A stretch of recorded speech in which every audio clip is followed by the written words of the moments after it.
السلام علیکم ورحمۃ اللہ وبرکاتہ۔ امید ہے کہ آپ تمام حضرات خیریت سے ہوں گے۔ اللہ تعالی ہم سب کو ایسے ہی خوش رکھے۔ آپ تمام حضرات کی خدمت میں ایک اور ویڈیو لے کر حاضر ہوا ہوں جو آپ نے تھمبنیل میں پڑھ ہی لیا ہوگا۔ اب اس ویڈیو کو شروع کرتے ہیں۔ لوگوں میں یہ مشہور ہے کہ حضرت اسماعیل علیہ السلام کے ایڑیاں رگڑنے سے زمزم ظاہر ہوا۔ کیا دلیل ہے اس کی؟ کوئی دلیل نہیں کہ ایسا نہیں ہو سکتا، رب سب ہو سکتا ہے۔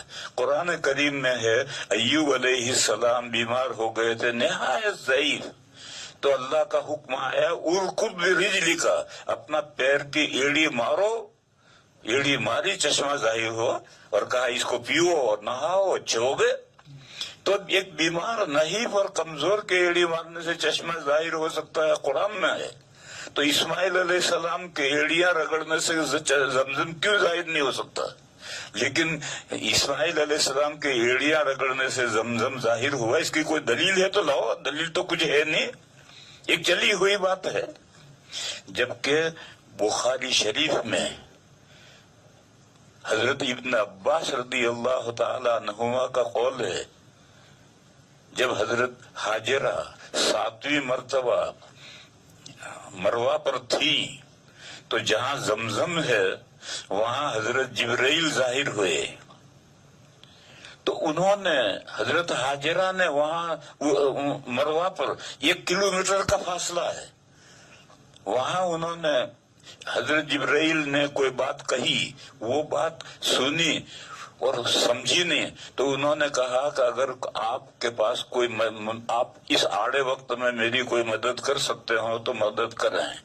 تو پھر ان کو حضرت جبرائیل علیہ السلام نظر آئے، اور حضرت جبرائیل علیہ السلام نے اپنا پیر مارا، ایڑی ماری، اس سے زمین کے سوتے ٹوٹ گئے، اور وہاں فوارے کی طریقے سے، فوارہ یہ لمبا نہیں بلکہ چشمے کی طرح چھم چھم چھم چھم چھم جم جم جم جم پانی نکلنے لگا۔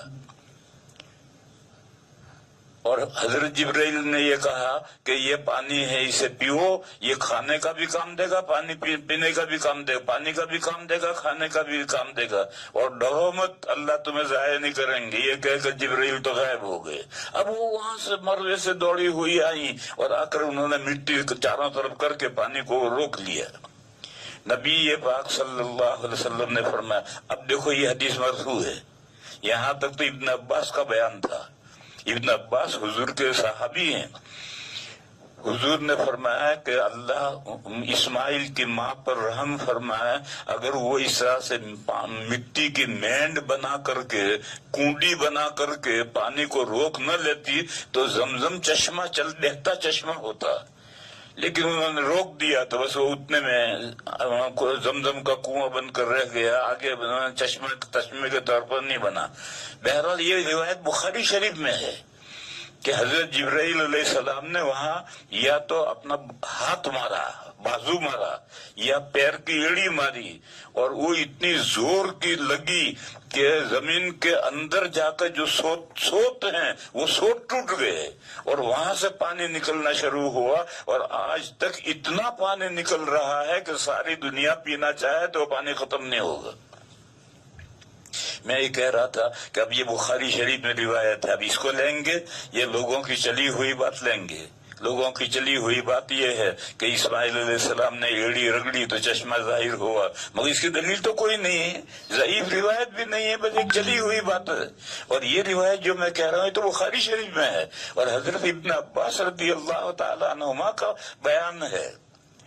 اس لیے میرے بھائیوں اور میری بہنوں، یہ سمجھو کہ حق بات فوراً قبول کر لینی چاہیے، لیکن دین کے نام پر جو بھی بات پہنچے اس کو فوراً مان لینا یہ ٹھیک نہیں ہے۔ آج کل جو یہ میڈیا، پرنٹڈ میڈیا ہے اور واٹس ایپ کا زمانہ ہے، اس میں تو اتنی باتیں غلط چلی ہوئی چل رہی ہیں کہ میں خدا کی پناہ۔ ایسے ہی مزید ویڈیو دیکھنے کے لیے آپ ہمارے چینل نورانی باتیں کو لائک کریں، سبسکرائب کریں، تاکہ ویڈیو اپلوڈ ہوتے ہی سب سے پہلے نوٹیفیکیشن آپ کو مل جاوے، اور اس ویڈیو کو شیئر کرنا بالکل نہ بھولیں۔